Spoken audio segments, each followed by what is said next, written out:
¿No te parece que eso de alguna forma es una violación de las reglas de la campaña cuando faltan tan solo una semana para, Claro, para las elecciones intermedias? Parece que él está en campaña. es que fíjate que de alguna manera recuerda mucho lo que se vio en Estados Unidos con Donald Trump, porque tenemos un presidente que no ha dejado de estar en campaña, que ya está empezando a trazar el mismo discurso de Donald Trump con respecto a un fraude electoral, que ataca al INE, que de hecho dice que los días del INE, del Instituto Nacional Electoral que tenemos aquí en México, están contados. Y esto es terrible porque es la institución en la que más confiamos los mexicanos, Mm, según las encuestas, la que más credibilidad tiene y que nos costó muchísimo trabajo crear un organismo electoral independiente, porque antes esto estaba unido a la Secretaría de Gobernación. exacto. Entonces, se hablaba de muchos fraudes electorales. Fue una lucha incansable para poder sacarlo de esa instancia y que fuera autónomo para vigilar nuestras elecciones. Y ha sido tan autónomo, Miguel, que pues si el Instituto Nacional Electoral hubiera estado vendido, pues entonces el presidente López Obrador, de acuerdo a su lógica, pues nunca hubiera llegado al poder. Claro, Llegó al poder por el voto de 30 millones de mexicanos, pero tenemos un instituto que lo apoyó, que lo rectificó y que garantizó que claro. se respetara la voluntad de los mexicanos. Ahora, que hable de esta refinería de Deer Park nos recuerda que estamos entrando a políticas de corazón más allá de la razón. En los mexicanos tenemos un nacionalismo muy fuerte, arraigado al petróleo. Nosotros sabemos que somos un país con grandes recursos petroleros y de alguna manera el sueño siempre fue tener una refinería, pero Ujú. te estoy hablando de la década de los 70. Ahora ya estamos en el siglo XXI, el mundo está apostando por energías renovables. México tiene todo para convertirse en la séptima potencia en energía solar, tiene todo para lograrlo y estamos mirando al pasado cuando sabemos que la demanda en el mundo de petróleo se va a reducir, que probablemente solo crezca en India y en América Latina, pero esto tiene una fecha de caducidad pues muy clara. Ujú. Ahora, ya para terminar, par de preguntas. ¿Tu pronóstico con respecto a cuáles son las contiendas políticas en las cuales se van a concentrar los reflectores en las próximas elecciones intermedias, tanto estatales como en la Cámara de Diputados? Mira, de alguna manera, Miguel, Morena va a ganar perdiendo.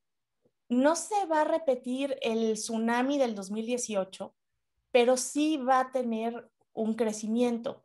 Tenemos, por ejemplo, que de las 15 gubernaturas que están en juego, Morena va a ganar en al menos 8.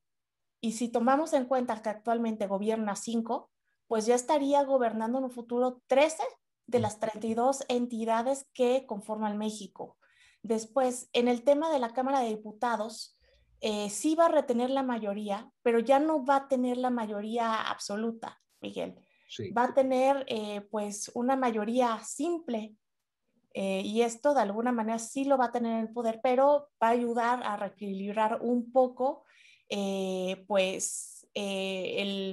la distribución de poderes. Mira, en la Cámara de Diputados son 300 lugares. De esos 300 se calcula que Morena y sus aliados pueden tener cerca de 306 y la coalición opositora puede tener 176. Ese es el balance entonces que quedaría. Sí.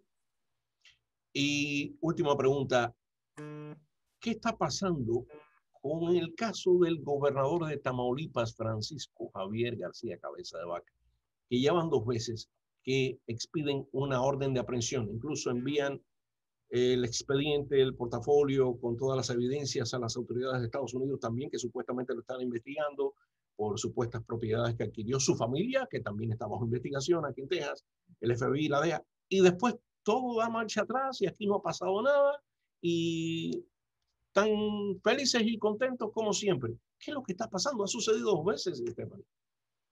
Mira, es un caso muy politizado que de alguna manera legitima el discurso de la corrupción del presidente. El presidente identificó a la corrupción como el principal problema de México Uh -huh. y creo que de alguna manera siempre realza la corrupción de políticos de la oposición para legitimar su proyecto y poderlo avanzar. Ahora que estás tocando ese tema, fíjate que pasó algo bastante curioso el viernes. Mario Delgado, que es el presidente del partido, del presidente de Morena, Sí. estaba haciendo un recorrido por Tamaulipas y empezó a subir a su Facebook, hizo un Facebook Live diciendo que en ese país no se, en ese estado no se estaba respetando la ley y que unos grupos armados lo intentaron parar y entonces saca su celular y graba y se ve una camioneta con armas y todo, pero a mí esto me hace dudar, porque por lo menos yo, si yo voy en mi coche y alguien me intenta parar, pues lo último que se me ocurre es sacar el celular y hacer un Facebook Live. Entonces, Yo ¿qué creo tú crees? ¿Que que es un montaje? ¿Fue un montaje de alguna forma? Yo creo que sí, yo creo que sí tiene fines electorales, porque está muy raro. Todo este caso del gobernador de Tamaulipas, te lo confieso, está súper raro. Y lo hemos discutido aquí con otros colegas y tú dices, ¿cómo es posible que se pidan 2 órdenes de aprehensión? Después el Congreso Estatal desestima esa orden de aprehensión y entonces se establece, se crea un conflicto entre el estamento estatal contra la Fiscalía de la República Mexicana y en el medio está el gobernador que sigue en su puesto, él no ha renunciado, tengo entendido, él sigue al mando del gobierno Sí, sí, de sigue al Tamaulipas. mando, es correcto. Y tú dices, bueno, entonces, ¿qué cosa? ¿Qué está pasando aquí? Pero creo que sería bueno abordarlo la próxima semana, si te parece, Stephanie, ya una vez que se empiece a aclarar el panorama político. Claro que sí, Miguel, me parece una excelente idea, porque este caso va a dar mucho de qué hablar, sobre todo después de lo que ocurrió el viernes. Creo que vienen repercusiones fuertes de corte electoral de los que hay de estar muy pendientes.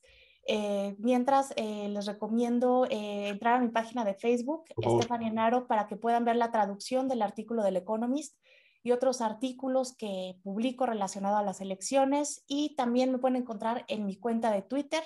Estoy como @enaro, Stephanie Enaro es con H. Perfecto. Excelentes fuentes de información, ambas, me consta. Señorita Stephanie Anaro, analista geopolítica y experta en relaciones internacionales, como siempre, un gusto, un privilegio poder conversar contigo. Igualmente, Miguel, quedo pendiente. Cuídate mucho.